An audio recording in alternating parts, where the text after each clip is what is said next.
सांगतो, ज्या ज्या महामानवांची मी नावं घेतली लक्षात घ्या. मी छत्रपती शिवाजी राजांचं नाव घेतलं, मी आवजी जिजाऊचं नाव घेतलं, मी माझ्या शंभू राजांचं नाव घेतलं, माझ्या सावित्री आईचं नाव घेतलं, माझ्या रमाईचं नाव घेतलं, माझ्या बाबासाहेबांचं नाव घेतलं. आज तुम्ही आम्ही इथं ताट मानेनं बसलेलो आहोत लक्षात घ्या.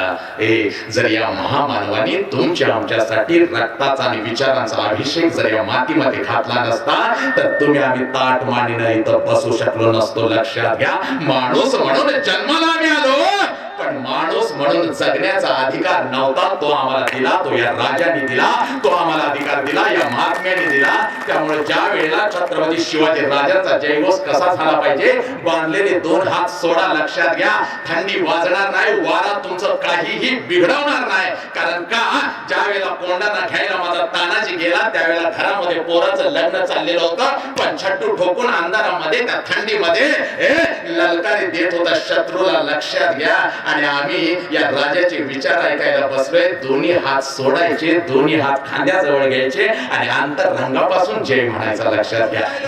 छत्रपती शिवाजी राजा तुमच्या काळजामध्ये पेरायचा आहे, पण मागे जाता जाता सांगून जातो जिजाऊची संपत्ती काय होती, माझ्या छत्रपती शिवाजी राजांची संपत्ती काय होते, माझ्या शहाजीराजे भोसलेंची संपत्ती काय होते. ज्ञानवीर दयावीर धर्मवीर, ज्ञानवीर दयावीर धर्मवीर, निश्चयांचा महामेरू अखंड निर्धारू राजयोगी स्वराज्य संस्थापक छत्रपती शिवाजी राजा कोण होता ऐकून घ्या, काळजामध्ये पेरून घ्या.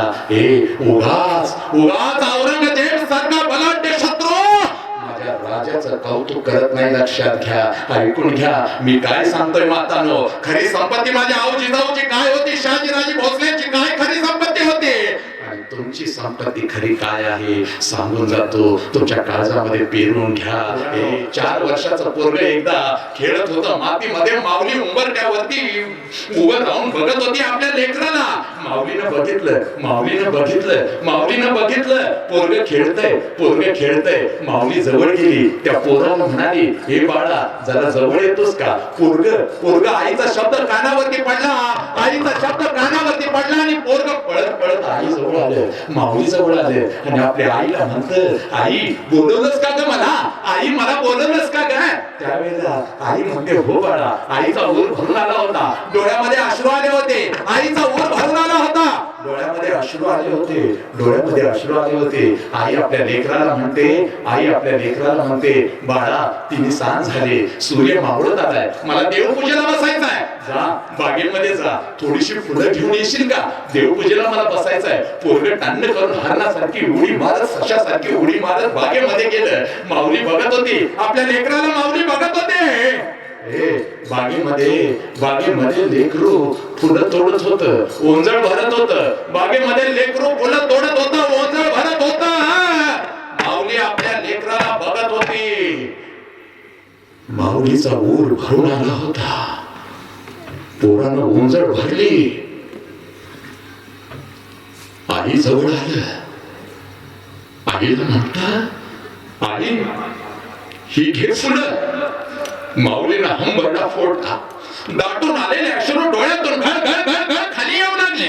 माऊली पळत पळत गेली, लेकराला मिठी मारली आणि लेकराला म्हणते, बाळा जा जा, तुझ्या हाताने देवघरामध्ये ही फुलं ठेव, तुझ्या हाताने देवघरामध्ये ही फुलं ठेव. पोरग पळत गेलं, पोरग पळत गेलं, पोरग उंबरठ्या जवळ गेला आणि थांबलं आणि आईला म्हणतं, आई देवघरात कसा जाऊ, आई देवघरात कसा जाऊ. पायाला घाण लागले, फुलं तोडायला गेलो होतो, पायाला घाण लागले, पायाची घाण स्वच्छ करण्यासाठी काहीतरी अंतर आहे, काहीतरी अंतर. माऊलीचा ऊर भरून आला, माऊली लेकराजवळ गेली, माऊली लेकराजवळ गेली, पोराच्या गालाचं पाप घेतलं आणि लेकराला म्हणते, बाळा काहीतरी कशाला अंतर, माझा पदर अंतर ते. माऊलीने पदर काढला, लेकरासमोर अंतरला, लेकराने टन करून पदरावरती उडी मारली, पदराला आपले पाय स्वच्छ केले. पोरग देवघरामध्ये गेलं, देवघरामध्ये गेलं, फुलं देवाजवळ ठेवत होतं. माऊली देवघरामध्ये पळत गेली, लेकराला आपल्या कडकडून मिठी मारली, लेकराला आपल्या कडकडून मिठी मारली आणि आपल्या लेकराला म्हणाली, बाळा बाळा बाळा बाळा, पायाची घाण स्वच्छ करण्यासाठी मी तुझ्या समोर माझा पदर अंथरला, पायाची घाण तू स्वच्छ केलीस, पण लक्षात ठेव इथून पुढे जर कधी तुझ्या मनाला घाण लागली तर मनाची घाण स्वच्छ करण्यासाठी मी तुझ्या समोर संस्कारांचा पदर अंतरलेला आहे. त्या संस्कारांच्या पदराला तुझं मन स्वच्छ केल्याशिवाय एक पाऊलही पुढे टाकू नकोस. आणि तेच पोरग मोठेपणे साने गुरुजी घडलं लक्षात घ्या. आणि तीच ती श्यामची आई होती. मातानो, ए मातानो, मी काय सांगतोय लक्षात घ्या. कोणती तुमची संपत्ती, कोणती तुमची संपत्ती. तुम्हाला वाटत असेल या गावामध्ये 4 एकर शेती आहे, ती माझी संपत्ती आहे. अंगावरचं सोनं नाणं आमची संपत्ती आहे. पण ऐका, ए मातानो, ती तुमची संपत्ती नाही, ती तुमची संपत्ती नाही. तुमची खरी संपत्ती आज घेऊन जायचं आहे. तुमची खरी संपत्ती आज घेऊन जायचं आहे. काय आहे तुमची खरी संपत्ती? मातानो, लक्षात घ्या. तुमच्या पोटाला आलेलं पोर तुमची खरी संपत्ती आहे, लक्षात घ्या. आणि ती संपत्ती वाढवा, ती संपत्ती घडवा आणि त्या संपत्तीला उजाळा द्या. खऱ्या अर्थानं तुम्ही मोठ्या व्हा, लक्षात घ्या. एकच वाक्य सांगतो आज छत्रपतींच्या साक्षीनं, एक वाक्य सांगतो, जे वाक्य आयुष्यभर विसरू नका. बाप म्हणून विसरू नका, आई म्हणून विसरू नका, लक्षात घ्या. शिवचरित्र सांगायला आलोय, पण तुमच्या काळजामध्ये शिवचरित्राची धगधगती आग पेरायला सुद्धा आलोय. सांगणं आणि पेरणं याच्यामध्ये जमीन आसमानचा फरक आहे. म्हणूनच मी सांगतो, छत्रपती शिवाजी राजा डोक्यावर घेऊन नाचू नका, तर छत्रपती शिवाजी राजा डोक्यात घेऊन नाचा, लक्षात घ्या. ज्या दिवशी तुम्ही छत्रपती शिवाजी राजा डोक्यात घ्या, आग लागेल. मातानो, आम्हाला असं वाटतं की 9 महिने 9 दिवस उदरामध्ये लेकरू ठेवलं. लेकराचा जन्म झाला की आईला आई पण येतं आणि बापाला बाप पण येतं. ऐका माझा शब्द, 9 महिने 9 दिवस, 9 महिने 9 दिवस पोराला उदरामध्ये ठेवलं, पोराला जन्म दिला की आईला आई पण येतं आणि बापाला बाप पण येतं असं म्हटलं जातं. पण मातानो, मी तुम्हाला सांगतो, पोटाला पोर आलं म्हणून आईला आई पण येत नाही आणि बापाला बाप पण येत नाही. तर पोटाला आलेलं पोर जेव्हा चारित्र्यवान माणूस होतं तेव्हा खऱ्या अर्थानं आईला आई पण येतं आणि बापाला बाप पण येतं. म्हणून शत्रू औरंगजेब 5 लाखाचं सैन्य, औरंगजेब काय म्हणतो त्या अल्लाकडे बघतो आणि औरंगजेब काय म्हणतो बघा. समोर संभाजी राजा उभा आहे आणि त्या संभाजी राजाकडे बघत औरंगजेब काय म्हणतो औरंगजेब, संभा, हम तुम्हारी जान बख्श देंगे संभा, हमें एक गड़कोट चाहिए. तेरे छत्रपती शिवाजी राजा जो कोई है उसके गड़कोट हमें चाहिए संभा, हम तुम्हारी जान बख्श देंगे. त्यावेळेला माझा राजा म्हणतो, जिजाऊनं घडवलेलं होतं ते पोरगा, छत्रपतींना घडवलं तसंच आपल्या नातवाला घडवलेलं होतं. वाघाचा बाछडा होता, टरकाळी फोडली. औरंगजेबासमोर माझा शंभू राजा म्हणतो, अरे डोळेच काय या देहाचे तुकडे तुकडे केलेस तरी हा शिवपुत्र छत्रपती शिवाजी राजाचं स्वराज्य तुझ्या चरणावरती ठेवणार नाही. त्यावेळेला औरंगजेब म्हणतो, या अल्लाह, हमारे 4 शहजादे हैं, इन 4 शहजादों में संभा जैसा एक भी होता तो हम इस विश्व पर राज करते, ही ज्वलंत आग आहे, लक्षात घ्या. शत्रूनं सुद्धा माझ्या राजाची स्तुती करावी, हा राजा आहे, हा राजा ना हिंदूचा होता, हा राजा ना मुसलमानांचा होता, हा राजा ना महाराचा होता, मांगाचा होता ना मराठ्याचा होता. आम्ही त्याला वाटलं, आम्ही त्याला तोडलं. अरे हा राजा कोणाचा होता? हा राजा रयतेचा होता, माणसातल्या माणसांचा होता, लक्षात घ्या.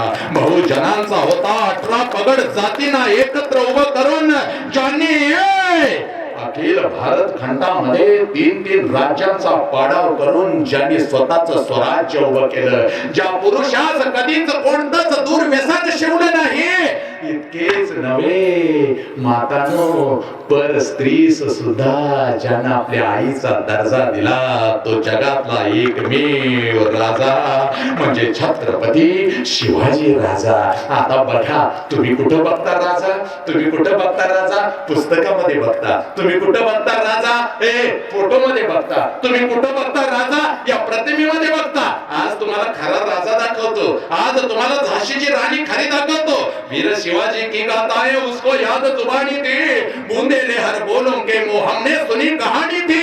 खूब लड़ी मर्दानी वह तो झाशी वाली राणी थी. शील सत्य प्रियता शस्त्र प्रयोग स्वराज्य स्वप्न विजयकांक्षा विजय लक्षणा विजय वर्धिनी विजयाला बळ देणारी प्रेरिका वाक चातुर्य गांभीर्य दक्षता जागृती मनधैर्य निर्भयता कुलकन्या कुलधन्य महितान्वया जगदंबा आदिशक्ती राष्ट्रमाता. जिजाऊ कुठं बघायची मी तुम्हाला सांगतो, ना पुस्तकामध्ये बघायची ना प्रतिमेमध्ये बघायची. आज घरी जायचं आणि 8 वर्षाचं पोरग पोरगी पळत तुमच्याकडे आली की तिला मिठी मारायची आणि त्याच्या आणि तिच्या डोळ्यामध्ये बघायचं. तुमच्या पोरामध्ये तुम्हाला छत्रपती शिवाजी राजा दिसेल आणि तुमच्याच लेकीमध्ये तुम्हाला आऊ जिजाऊ दिसेल. लक्षात घ्या, तुमच्या पोटाला आलेलं पोर हे छत्रपती शिवाजी राजाचा विचार आहे. फक्त त्याला घडवा. अरे इतिहास फक्त वाचायचा नसतो, इतिहास फक्त सांगायचा नसतो, तर इतिहास जगायचा असतो. लक्षात घ्या, जगायचा असतो. मातांनो, आईची शपथ घेऊन सांगतो, पोरांच्या समोर आम्ही आदर्श आरची आणि परशाचा ठेवला, राणा दादाचा ठेवला. म्हणून ते आरची आणि परशा आणि राणा दादा म्हणतात. पण हे छत्रपतींच्या समोर आदर्श काय होता माहितीये का? ज्या वेळेला छत्रपती शिवाजी राजांचा जन्म झाला तेव्हापासून 2 ते 3 वेळा माझ्या शहाजी राजे भोसले यांनी स्वतःचं स्वराज्य उभं करण्याचा प्रयत्न केला, पण त्यामध्ये त्यांना यश मिळालं नाही. माझ्या राजासमोर ध्येय होतं की आमच्या बहुजनांचं स्वराज्य उभं केलं पाहिजे. आऊ जिजाऊंचे धडे तसे होते. आणि वयाच्या 15व्या वर्षी पुण्याची जहागिरी सांभाळण्यासाठी ज्या वेळेला माझा राजा आला त्यावेळेला माझ्या राजाचं वय 15 वर्षाचं होतं. आणि मातानो, आईची शपथ घेऊन तुम्हाला सांगतो, 400 वर्षाचा काळ कसा होता, 400 वर्षापूर्वीचा काळ. आज तुम्ही इथं बसलेला आहात, त्यावेळेला तुम्ही असं बसू शकत नव्हता, कारण त्या गावातला पाटील असो, वतनदार असो, सरंजामदार असो, राजकुमार असो, कोणी असो, त्याला आवडलेल्या स्त्रीला तो भर दिवसा उचलून घ्यायचा, तिच्या आबरूची लत्तर भर वेशीवरती टांगायचा, तिला उपभोगायची आणि मग माती मोल झालेलं आयुष्य घेऊन कसं जगायचं म्हणून ती माता आपला जीव द्यायची. लक्षात घ्या. आणि वयाच्या 15व्या वर्षी राजा पुण्यामध्ये होता आणि राजाच्या पाटलाने एका तरण्या बाण माझ्या एका मातेला उचललं, तिला उपभोगले, तिच्या आबरूची लत्तर वेशीवरती टांगली आणि एक मावळा राजापर्यंत पळत गेला. राजा घात झाला. काय झालं? आपल्या स्वराज्यातल्या एका मातेला जीव दिला. का दिला? राजाच्या पाटलाने तिला उपभोगले. कोण हा राजाचा पाटील? त्याला कैद करून मुसक्या बांधून आमच्या समोर हजर करा. राजाच्या समोर हजर केलं. राजाने फक्त नजरेत नजर घातली आणि जबर शिक्षा दिली. या राजाच्या पाटलाचा हात पाय तोडा, कारण शत्रूची स्त्री सुद्धा आम्हाला आमच्या आईसारखी आहे. लक्षात घ्या, शत्रूची स्त्री सुद्धा आम्हाला आमच्या आईसारखी आहे. 400 वर्षापूर्वी राजानं हा चारित्र्याचा विचार पेरला, पण याच मातीमध्ये आज आमच्या लेकी बाळांच्यावर सुद्धा बलात्कार होता. कारण राजा आम्ही फक्त वाचला आणि राजा सांगितला, राजा डोक्यामध्ये नाही घेतला. लक्षात घ्या. म्हणून सांगतो मातानो, राजा डोक्यामध्ये घ्या. माझ्या राजाचा राज्याभिषेक झाला.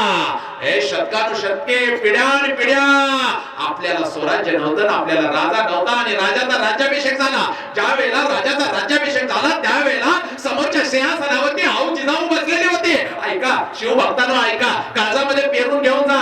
अरे जेव्हा जेव्हा जेव्हा जेव्हा जेव्हा तुम्ही थकाल, जेव्हा आयुष्यामध्ये निराश व्हाल, तेव्हा हा विचार फक्त आठवा तुम्ही. हे जीव तोडून सांगतोय, रक्त आठवून सांगतोय. माझ्या राजाचा राज्याभिषेक झाला आणि समोरच्या सिंहासनावरती राजा बसलेला होता.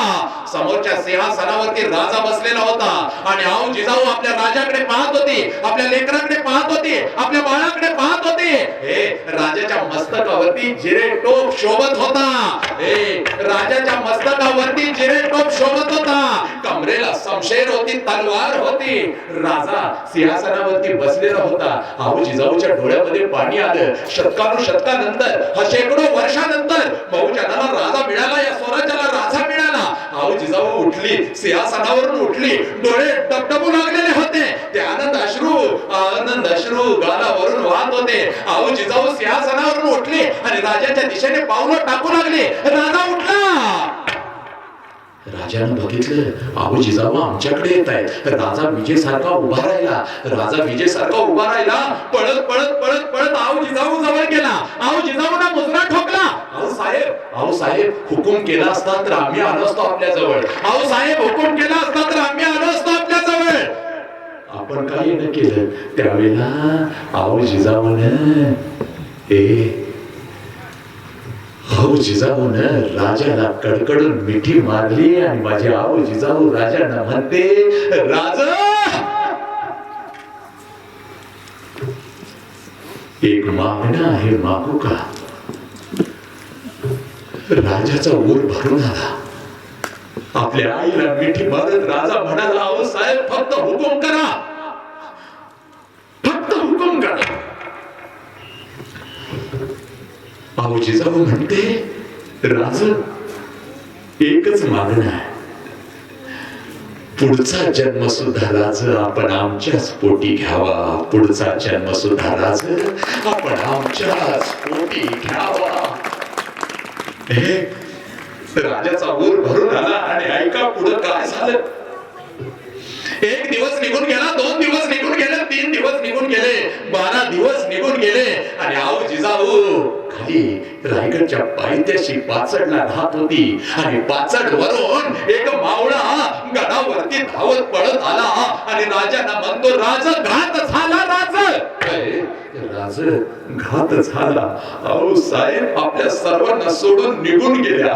कानावरती हे शब्द पडतात, राजा विजय सारखा उठला, हंबरडा फोडला. अहो साहेब आणि राजा पळू लागला. प्रत्येक मावळा राजाच्या मागे पळू लागला. राजा पालखी आणले, पालखीत बसा राजा, पालखीतून खाली गड उतरूया. राजा पळत होता, पळता पळता झुकायचा, खालची माती हातामध्ये घ्यायचा, कपाळाला लावायचा, पुन्हा राजा पळायचा. मावळ म्हणत होतं, राज बसा ना पालखीत, राज आवरा स्वतःला, सावरा स्वतःला. त्यावेळेला राजा म्हणायचा, अरे येड्यानो, अहो जिजाऊच्या पद स्पर्शाने पावन झालेली ही माती आहे रे. या मातीच्या कणाकणामध्ये अहो साहेब आहे, ती घेऊन मी कपाळाला लावतोय रे, ती घेऊन मी कपाळाला लावतोय. प्रत्येक मावळा माती घेऊन कपाळाला लावू लागला. बघता बघता गड उतरला.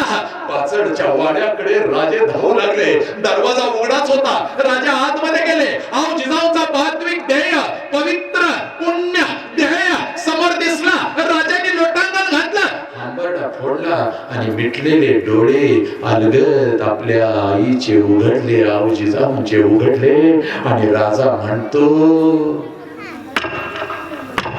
आऊ साहेब आमचं सुद्धा एक मागणं आहे, आम्ही मागतो. आमचं सुद्धा एक मागणं आहे, आम्ही मागतो आऊ साहेब. जेव्हा जेव्हा आम्ही मानव जन्म घेऊ तेव्हा तेव्हा आम्हाला आपल्याच उदरी आपण जागा द्यावी आहो साहेब. आम्हाला आपल्याच उदरी आपण जागा द्यावी. हे ऐका मातानो, आईची संपत्ती आपलं पोर असते आणि पोराची संपत्ती आपली आई असते. लक्षात घ्या, आई असते, आई आई आई. ही आई समजावून घ्या. आणि पोरानो, या गावातल्या पोरानो, किती लोकसंख्या आहे मला माहिती नाही, कुठपर्यंत माझा आवाज जातो तिथपर्यंतल्या सगळ्या मातांनी, भगिनींनी आणि माझ्या तरुण पोरांनी ऐका. ए पोरानो, जाता जाता तुम्हाला संदेश देतोय.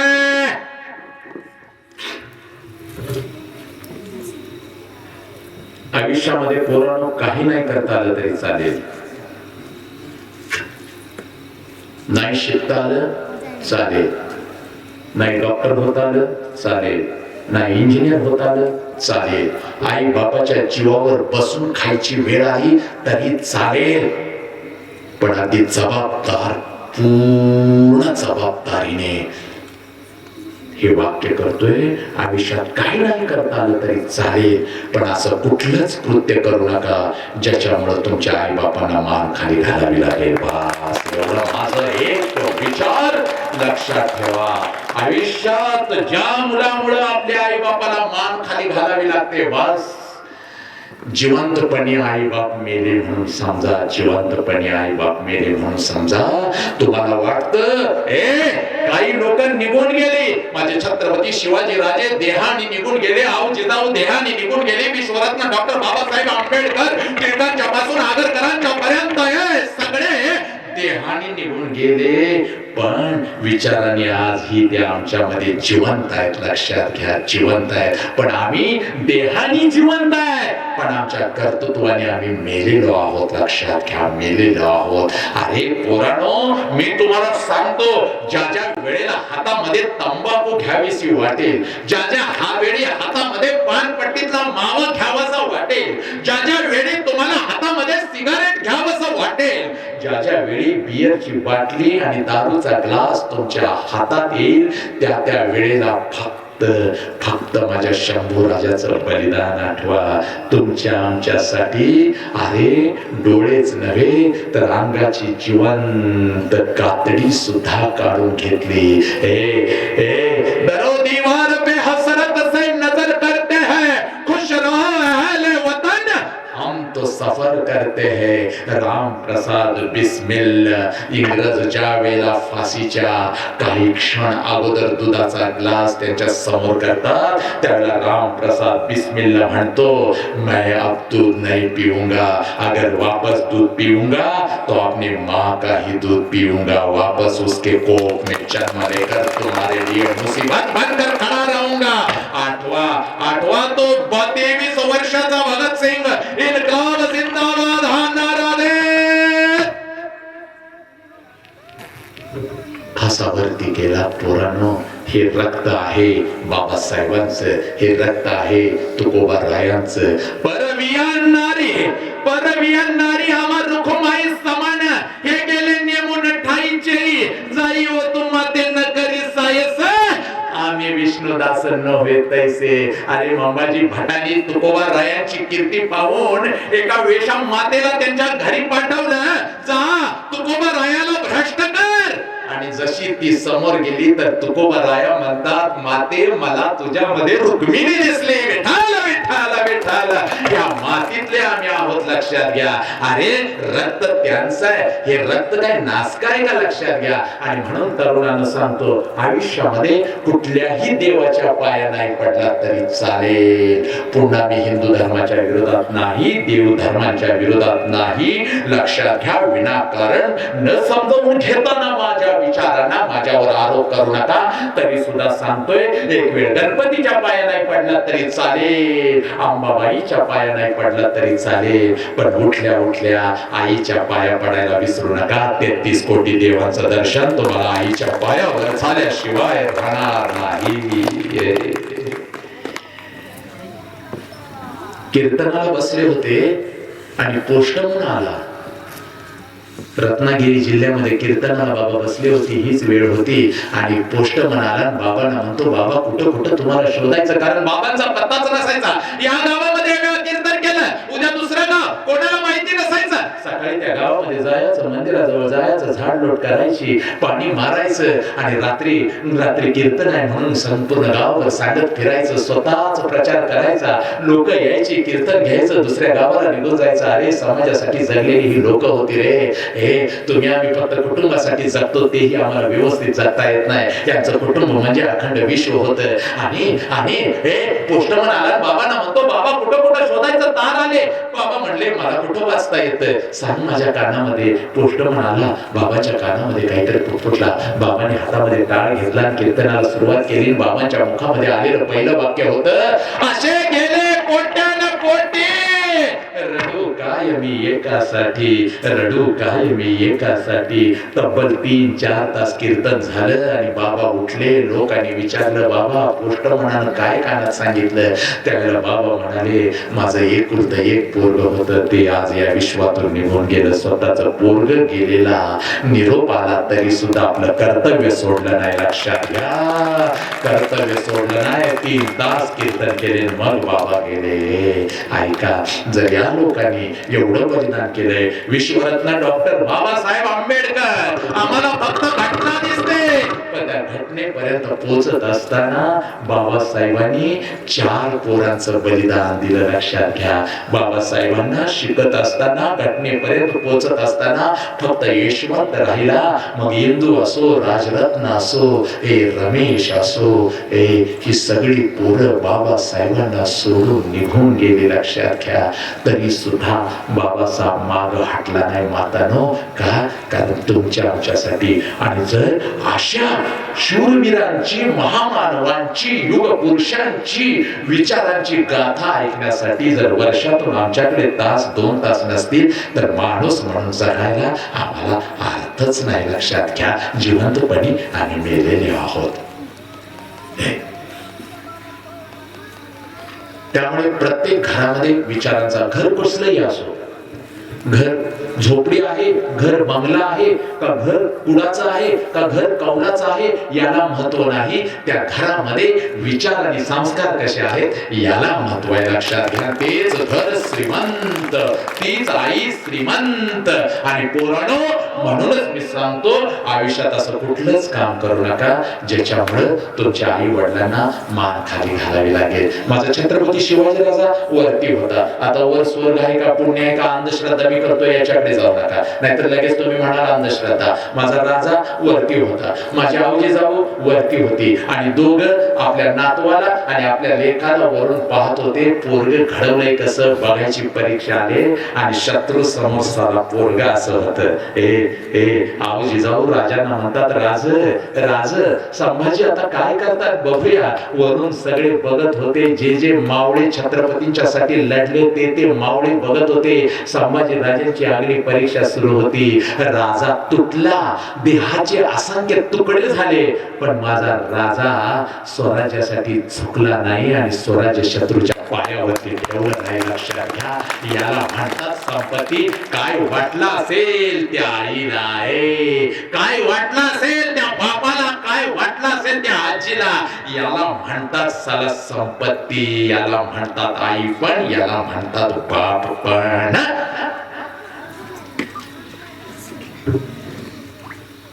महाराष्ट्राच्या गल्ली बोळातून फिरताना 15 वर्षाची पोरं तोंडामध्ये मावा घेऊन फिरतात, हातामध्ये सिगारेट घेऊन फिरतात आणि गाडीची पुंगळी काढून त्याला झेंडा बांधून मिरवतात. काय वाटत असेल त्यांना. अरे छत्रपती शिवाजी राजाचा टी शर्ट जर अंगावर घालायचा तर त्याची जबाबदारी सुद्धा घ्यायला शिका. लक्षात घ्या. छत्रपती छातीवर झेलणं आणि पाठीवर झेलणं एवढं सोपं नाही. लक्षात घ्या. टी शर्ट वरती तर छत्रपती शिवाजी राजा छापला, गाडीवरती छत्रपती शिवाजी राजाची प्रतिमा चित्र लावलं तर त्याची जबाबदारी घ्यायला शिका. कारण असंख्य बलिदानातून तयार झालेलं हे व्यक्तिमत्व आहे. अरे आम्ही टी शर्ट घालतो आणि धाब्यावर मिरवतो, आम्ही टी शर्ट घालतो आणि नको ते उद्योग करतो. नका.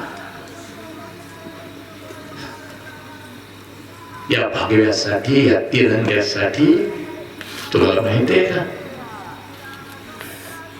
किती बलिदान. त्यांच्या चरणाची धूळ म्हणून हा वसंत हंकारे त्यांच्या विचारांची सेवा करतोय. आणि म्हणून पोरांना सांगतो, आयुष्यामध्ये ना बापापेक्षा मोठा कोणी नाही. मी तुम्हाला सांगू का, लहानपणी तू कितीही गरीब होतास आणि मोठेपणी स्वतःच्या मनगटावर तू कमावलंस, घर बांधलंस, शेती घेतलीस, पण तुझ्या घरातली म्हातारी आणि म्हातारा जर सुखी नसेल तर तुझ्या संपत्तीला लक्षात घे, संपत्तीला काही किंमत नाही. एक भाकरी कमवतोस रोज, पण त्यातली अर्धी भाकरी म्हातारा आणि म्हातारी खाऊन जर सुखी असतील तर जगातला सर्वश्रेष्ठ श्रीमंत तू आहेस. म्हणून सांगतोय पोरांनो, आईची किंमत त्या पोराला विचारायची. मातानो, आपल्याला आई आहे ना, किंमत कळत नाही, खरंच कळत नाही. पण आईची किंमत कोणाला विचारायची माहितीये का? जन्म देता देता दवाखान्यात ज्याची आई मरून जाते आणि ते लेकरू मोठं होतं, 3-4 वर्षाचं होतं, त्या लेकराला आईची किंमत विचारायची. ज्या वेळेला आजूबाजूच्या आमच्या शेजारच्या आया आपल्या लेकरांना घास भरवत असतात ताटामध्ये घेऊन. बाळा, एक घास चिऊचा, एक घास काऊचा, खा रे माझ्या लेकरा. त्यावेळेला बिना आईचं पोरग त्या दोघांच्याकडे बघत असताना ढळा ढळा ढळा रडत असत. माझी आई असती तर मला सुद्धा असाच घास भरवला असता. माझी आई असती तर मला सुद्धा असाच घास भरवला असता. हे आईची किंमत त्या पोराला विचारा आणि बापाची किंमत त्या पोराला विचारा. लहानपणी ज्याचा बाप निघून गेला. हे पोरानो, ज्यावेळेला बाप पाठीशी असतो ना त्यावेळेला सगळं जग आपलं वाटतं. लक्षात घ्या, एखाद्या दुकानामध्ये बाप आपल्याला घेऊन जातो ना पोरानो, त्यावेळेला ना सगळं दुकान आपलं वाटतं. कारण बाप साला पाठीशी आहे आणि बाप म्हणत असतो, बाप सांगत असतो, तुला जे पाहिजे ते घे, मी आहे. पण जर बापच नसला ना साला,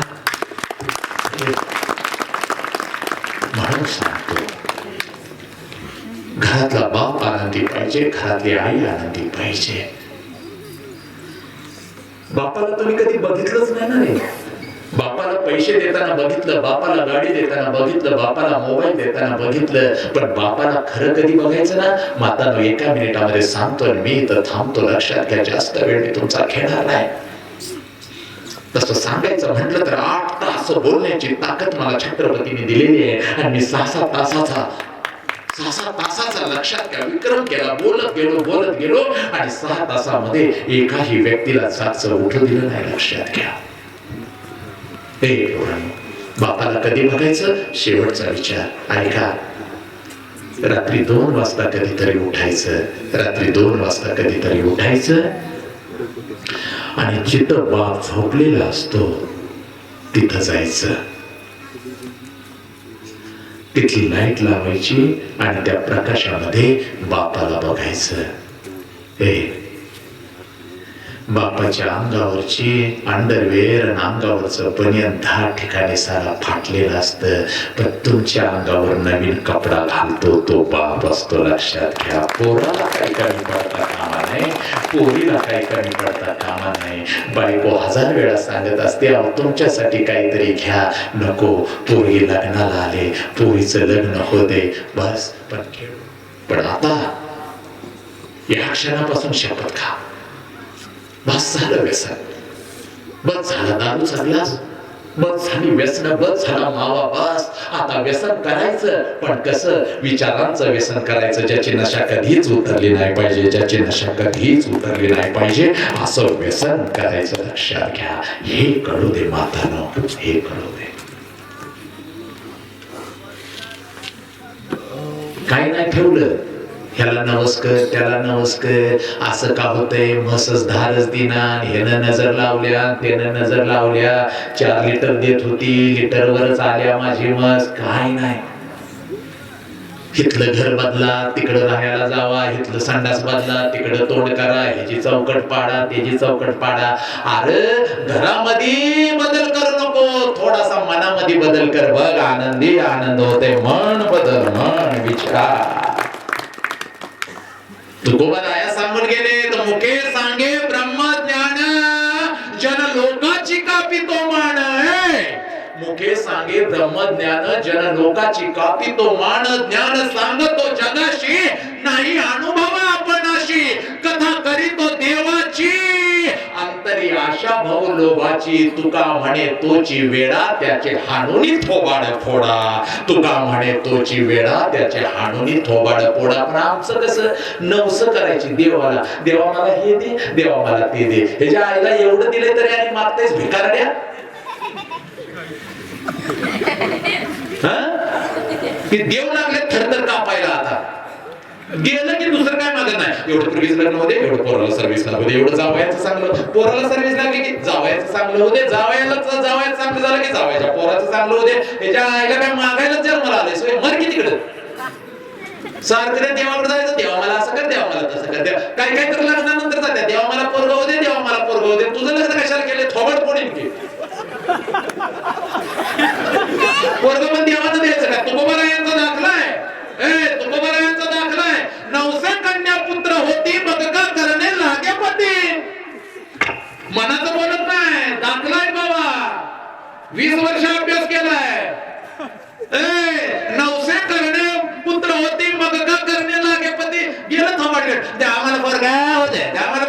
जायला का थोबाड आणि तुकोबाराया काय सांगतात कबीर काय सांगतात मांस मांस सब एक ही है मुर्गा बकरा गाय ऐसा मानव चुतिया बड़े प्रेम से खाय अपने बेटे का सिर मुंडावे तो देव सूर अलग जाय दूसरे की तो गर्दन काटे जरा शर्म नहीं आया देवाला पोकड लागतो आम्हाला कुठं काय देवाला पोकड लागतो काही देवासी नवस करती देवाच्या नावे मांस खाती तीर्थ म्हणून मद्य पिती पिसाळलेले हे जन लोक राष्ट्रसंत तुकडोजी महाराज सांगून गेले देवाच्या नावानं देवाला जायचं देवीला पोकड लागतंय देवीला पोकड लागतंय अरे नालाय का तुला खायला हा देवीला लागतंय ना मग कशाला खात बसतेस तू कापायचं शिजवायचं ठेवायचं देवीचं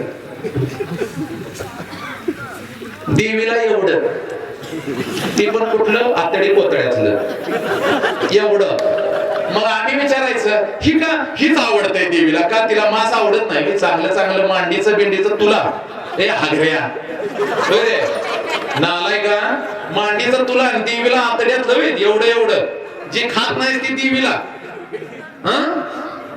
आणि देवीच्या नावावर बोकडं काय कापते तुला खायचं आहे म्हण तू जाऊन वड्याच्या कडेला काप खा हाग मर पी लोळ आणि की घालला देवीच्या नावावर काय कुठल्याही दिवे ऐका कुठलाही देव मसोबा सहित बिरोबा सहित कुठल्याही जाऊन पुजाऱ्यांना विचारा कुठलाही देव कधीच कुठल्या जीवाची हत्या करा म्हणून सांगत नाही हे आपले जिभेचे चोचले आहे तुम्हाला खाऊ नका म्हणत नाही खावा 10 वेळ खावा 10 वेळ हागा मला काय करायचंय पण उगा देवाच्या नावावर कशाला खपवता तुला कोंबडा कापतो पोरपाट्या पाकाचा आणि तू तिरपाटी हो की मग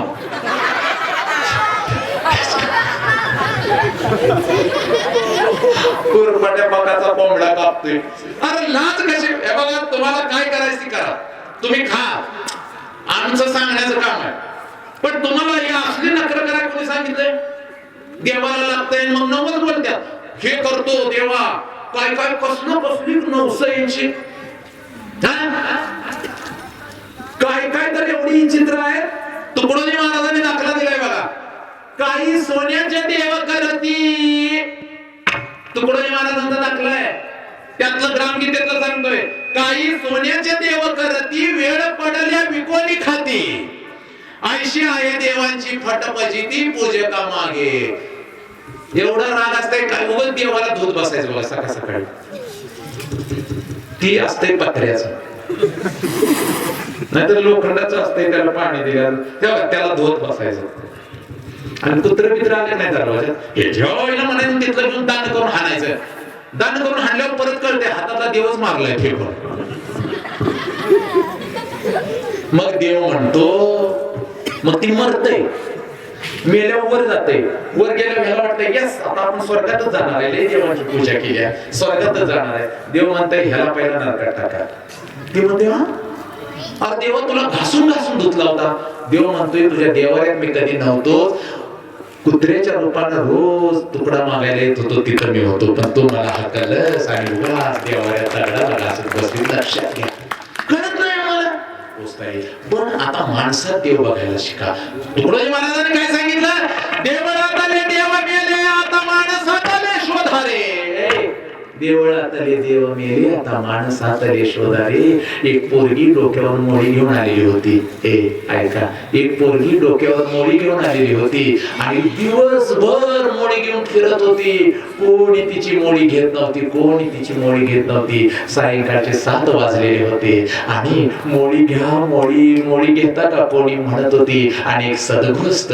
उभे होते चौकामध्ये गावाच्या चौकामध्ये उभे होते त्यांनी त्या लेकीला पाहिलं त्यांनी त्या लेकीला पाहिलं आणि म्हणाले, बाळ इकडे ये. वय तुझं 12, 13, 14 वर्षाचं. मोळी का विकतेस? ती म्हणाली, काय करू आई, आई आई जळण तोडायला जात होती, पण आईचा पाय सुजलेला आहे, पायामध्ये पू झालेला आहे. डॉक्टरांनी सांगितलंय आता हा पाय सुद्धा काढावा लागेल. आता तुझी आई कधीच चालू शकणार नाही, म्हणून आता मी मोळी विकते. मोळी विकून 2-4 दिवसामध्ये काही पैसे मला साठवायचे आहेत. घरामध्ये लहान भावंड आहेत, त्यांचंही पोट भरायचं आहे. आईला दवाखान्यामध्ये घेऊन जायचं आहे. आईचा पाय ठसठसतो आणि म्हणून ही मोळी मी विकायला आले. मोळी मी विकायला आले. कितीची ग मोळी? का कोणी घेतली नाही का तुझी मोळी? नाही नाही साहेब, दिवसभर फिरले, मोळी कोणी घेत नाही. कोण रुपयाला मागतं, कोण 2 रुपयाला मागतं, कोण 5 रुपयाला मागतं. मग कितीची मोळी आहे साहेब? 10 रुपयाची मोळी आहे साहेब, 10 रुपयाची मोळी आहे. त्यावेळेला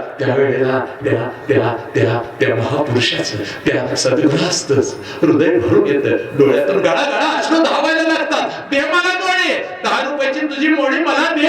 हे ती पोरगी हरते, साहेब खरंच मोळी घेताय माझी? हो ग, टाकीत ती मोळी. हे डोक्यावरून ती टाकते. खिशातून तो 10 रुपयाची नोट काढतो आणि म्हणतो, ही 10 रुपये तुझ्या मोळीचे.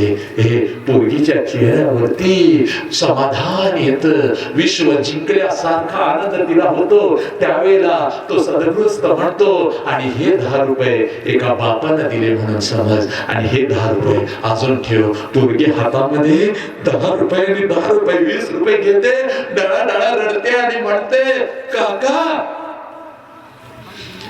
मी तुमच्यामध्ये देव पाहिला. काका मी तुमच्यामध्ये देव पाहिला. त्यावेळेला तो सद्गृहस्थ म्हणतो, बाळा तू देव पाहिला उशिरा केलास, तू नंतर देव पाहिलास, पण ज्या क्षणी मी तुला पाहिलं, तुझ्यामध्ये अगोदर मी देव पाहिला, तुझ्यामध्ये अगोदर मी देव पाहिला.